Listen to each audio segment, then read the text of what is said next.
ख़बर शामिल कंदासीं। नवाब वली मोहम्मद मां ज़ुल्फ़िकार अली कबूल जे रिपोर्ट मुताबिक़ नवाब वली मोहम्मद सानियो कचे जे ते बम्बई मिर्ज़ापुर थाणे जे हद में 8 महीना अॻु ज़मीन ते कब्ज़े बैदि बासर ज़रदारी धुर जे माण्हुनि हथां क़त्ल थी वियल भंड बिरादरी जे 5 ॼणनि जे वारसनि हाजन भंड केस में फरियादी इब्न भंड, रज़ाक भंड, रोशन भंड जे अॻवाणी में क़ौमी शहरा खां रैली कढी नवाब वली मोहम्मद प्रेस क्लब आॾो एहतियात कंदे दाहींदे चयो त ज़रदारी धुर जे माण्हुनि पारां मुख़्तलिफ़ माण्हू आॾो करे असां मथां कूड़ा केस दाख़िल कराया पिया वञनि।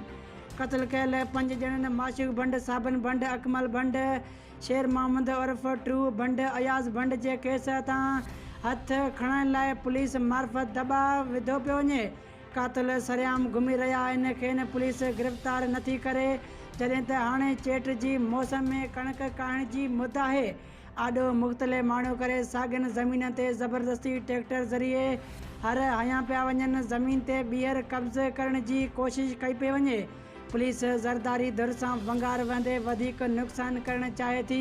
ज़रदारी धुर सां ठाह न करण जी सूरत में धमकियूं मिलनि पियूं। मक़तूलनि जे वारसनि पारां chief justice of Pakistan, Sindh high court समेत आला अख़्तरनि खे नोटिस वठण जी अपील कई आहे।